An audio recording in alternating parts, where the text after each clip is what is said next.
Welcome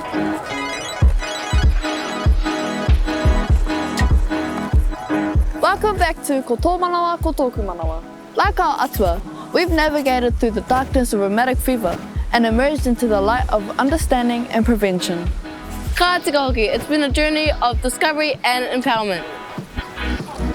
Now, as we stand together, it's time to focus on the most important tool in this journey, our whānau and community.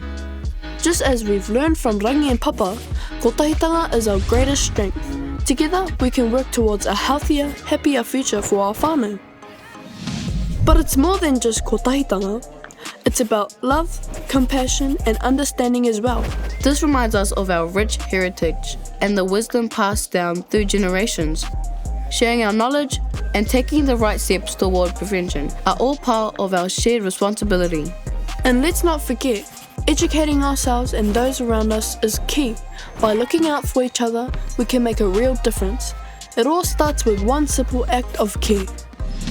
Remember, if you or someone you know has a sore throat, get it checked out. It's not just about us as individuals, it's about all of us.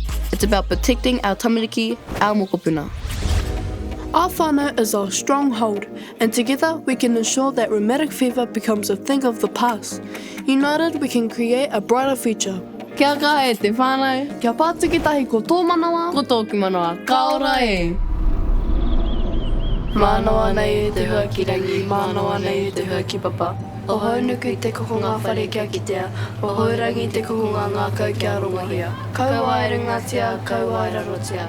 Kia pūkawatia te mānehurangi. Mohine ngākau, mō ka mangākau. Hei ora ngā tinana, hei ora ngā wairua. Tau te mauri, tau hā, tau ana.